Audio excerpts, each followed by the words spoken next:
तो क्या चुनाव आज भी सिर्फ नारों और रैलियों से जीते जाते हैं, या कहानी कुछ और है? आज की राजनीति में ना असली लड़ाई डेटा में लड़ी जा रही है। एक ऐसी पटकथा लिखी जा रही है जो हमारी पारंपरिक समझ से बहुत आगे है। आइए इसी को जरा और करीब से देखते हैं। सवाल यही है कि आज के दौर में चुनाव असल में जीते और हारे कैसे जाते हैं। क्या जीत बस एक लहर का नतीजा होती है, या फिर ये वोटों के पीछे छिपे गहरे साइंस को समझने का खेल है? और यहीं से खेल दिलचस्प होना शुरू होता है। देखिए, हर बड़ी चुनावी जीत के पीछे सिर्फ किस्मत नहीं होती। उसके पीछे होता है एक सटीक खाका। जी हां, एक ब्लूप्रिंट जो सिर्फ वोट नहीं गिनता, बल्कि ये समझने की कोशिश करता है कि आखिर लोग वोट देते क्यों हैं। भारतीय मतदाता को समझना, सच कहूं तो कोई आसान काम नहीं है। यहां इतनी विविधता है, इतने स्थानीय मुद्दे हैं और सामाजिक समीकरण इतने उलझे हुए हैं कि सब कुछ एक धुंध जैसा लगता है। एक ऐसी धुंध जिसमें पुराने तौर तरीके अक्सर रास्ता भटक जाते हैं। राजनीति में ना एक बहुत बड़ा बदलाव आ रहा है। एक तरफ तो है पारंपरिक तरीका जो गट फीलिंग, अंदाजे और बड़ी बड़ी रैलियों पे चलता है, और दूसरी तरफ है एक बिल्कुल नया डिसिप्लिन्ड अप्रोच जो डेटा को अपना सबसे बड़ा हथियार मानता है। और इसी नए दृष्टिकोण से ब्रह्मास्त्र जैसे सिस्टम्स का जन्म हुआ है। तो ये ब्रह्मास्त्र आखिर है क्या? देखिए, ये कोई जादुई छड़ी नहीं है। ये विश्लेषण का, एनालिसिस का एक बहुत ही डिसिप्लिन्ड फ्रेमवर्क है, जिसे राजनीतिक जमीन की असली हकीकत को परत दर परत खोलने के लिए ही डिजाइन किया गया है।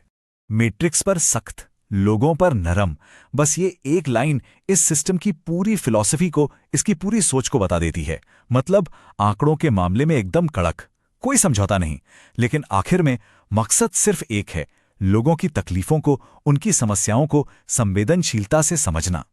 अगर इसे और आसान भाषा में समझना हो तो ब्रह्मास्त्र को एक पॉलिटिकल एक्सरे मशीन समझिए।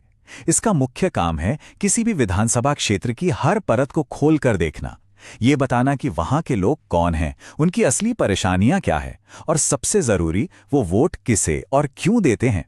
और इसका एक और बड़ा सिद्धांत है: सिस्टम पर हमला करें, व्यक्तियों पर नहीं। मतलब इसका काम किसी पर व्यक्तिगत कीचड़ उछालना नहीं है, बिल्कुल नहीं, बल्कि ये उन सिस्टम की खामियों को सामने लाता है जो लोगों की जिंदगी को मुश्किल बना रही हैं। और ये पूरा का पूरा एनालिसिस पूरी तरह से नॉन पार्टिसन, यानी निष्पक्ष और सिर्फ तथ्यों पर आधारित होता है। अच्छा, थ्योरी तो बहुत हो गई, अब एक असली उदाहरण देखते हैं। बिहार की बाजपट्टी विधानसभा सीट। इसका ये विश्लेषण बिल्कुल एक पॉलिटिकल एक्सरे रिपोर्ट जैसा है, जो सतह के नीचे की हर सच्चाई को साफ साफ दिखा देता है। अब यहां सबसे दिलचस्प चीज है जीत का मार्जिन, जो लगातार कम होता गया। देखिए, 2015 में जीत का अंतर था करीब 11%। 2020 और 2025 आते आते ये सिमट कर सिर्फ 1.5% पर आ गया। मतलब जो सीट कभी एक तरफा मानी जाती थी, वो अब एक कांटे की टक्कर वाले मैदान में बदल गई। और इस कांटे की टक्कर की असली कहानी कुछ छोटे छोटे नंबरों में छिपी है। ऐसे नंबर जिन्होंने आखिर में पूरा खेल ही पलट कर रख दिया। सिर्फ 3,395 वोट, बस इतने से वोटों से हार जीत का फैसला हुआ। आप सोच सकते हैं कि नतीजा कितना करीबी, कितना नाजुक था। और अब आता है कहानी का सबसे बड़ा ट्विस्ट। एक तीसरी पार्टी, जिसे हम स्पॉइलर कह सकते हैं, उसे मिले 6,174 वोट, यानी जीत के अंतर से लगभग दोगुने। बस यहीं पर हार का सारा गणित एकदम साफ हो जाता है। ये सिर्फ वोट नहीं थे, ये वो वोट थे जिन्होंने असल में नतीजा तय कर दिया। तो अब सवाल उठता है कि ऐसा हुआ क्यों? इसके लिए वहां के सोशल फैब्रिक, यानी सामाजिक ताने बाने को समझना होगा। मुस्लिम और यादव वोट मिलकर एक मजबूत बेस तो बनाते हैं, इसमें कोई शक नहीं। लेकिन असली किंगमेकर कौन है? वो है 8.6% अनुसूचित जाति का वोट। और जब लड़ाई इतनी करीबी हो तो यही वोट तय करता है कि जीत का सेहरा किसके सिर बंधेगा। तो ठीक है, प्रॉब्लम तो समझ आ गई, डायग्नोसिस हो गया, पर अब इसका इलाज क्या है? इसका प्रिस्क्रिप्शन क्या है? ये डेटा ड्रिवन सॉल्यूशन कैसा दिखता है? देखिए, डेटा में कुछ ऐसी बातें सामने आई जो सिर्फ नंबर नहीं है, ये लोगों की जिंदगी की असलियत है। बागमती नदी की बाढ़ जो हर साल तबाही लाती है। 54% बच्चे, सोचिए आधे से ज्यादा, कुपोषण की वजह से ठीक से बढ़ नहीं पा रहे। 69% महिलाएं एनीमिया यानी खून की कमी से जूझ रही हैं। ये नंबर नहीं, एक गवर्नेंस की, शासन की बड़ी नाकामियों की कहानी कहते हैं। और यही सबसे जरूरी बात है, ये डेटा सीधे सीधे उन सिस्टम की कमियों की तरफ इशारा करता है जिन्हें एक सही पॉलिटिकल स्ट्रैटेजी से ठीक किया जा सकता है। ये लोगों की तकलीफें हैं जो गवर्नेंस फेल होने की वजह से पैदा हुई हैं।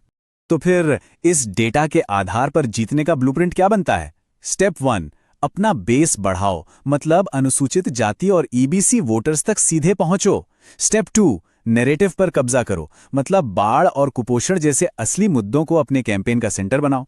और स्टेप 3, जो शायद सबसे जरूरी है, स्पॉयलर्स को न्यूट्रलाइज करो ताकि पिछली बार की तरह वोट ना कटें।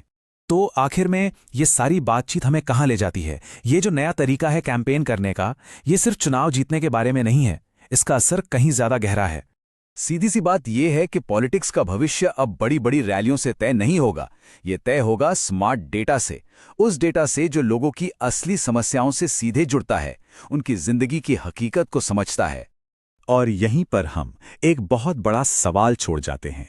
अगर टेक्नोलॉजी का इस्तेमाल लोगों की असली तकलीफों को इतने सटीक तरीके से पहचानने के लिए हो सकता है, तो सोचिए यह हमारे लोकतंत्र और हमारे शासन करने के तरीके को भविष्य में कितना बदल सकता है। ये सोचने वाली बात है।